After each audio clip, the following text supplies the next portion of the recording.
ফুটপাত দিয়ে স্কুটি চালিয়ে যাচ্ছিলেন এক রাইডার।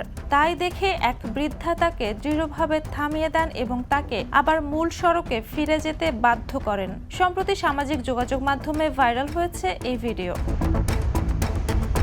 ভিডিওতে দেখা যায় ভারতের কেরালার এক ট্রাফিক সিগন্যালের কাছে সাধারণ সড়কের বাড়তি যানজট এড়াতে অনেক বাইক ও স্কুটি ফুটপাতে উঠে পড়েছিল। এমন পরিস্থিতিতে যখন একজন স্কুটি চালকও পায়ে চলাচলের জায়গাটি ব্যবহার করতে শুরু করেন, তখন ওই বৃদ্ধ নারী তাকে বাধা দেন এবং স্পষ্ট করে বলেন যে ফুটপাত মানুষের চলাচলের জন্য, যানবাহনের জন্য নয়। চালক প্রথমে তর্ক করলেও নারীর দৃঢ় মনোভাব এবং ভিডিও করার দৃশ্য দেখে তিনি শেষ পর্যন্ত ফুটপাত ত্যাগ করে সড়কে ফিরে যান। যদিও ঘটনার সত্যতা জানা যায়নি, তবে অনেক নেটিজেন এই দৃশ্যকে সিভিক সেন্সের সুন্দর উদাহরণ বলেছেন এবং প্রবীণ নারীর সাহসিকতা ও দায়িত্বশীলতার জন্য তাকে শ্রদ্ধা জানাচ্ছেন।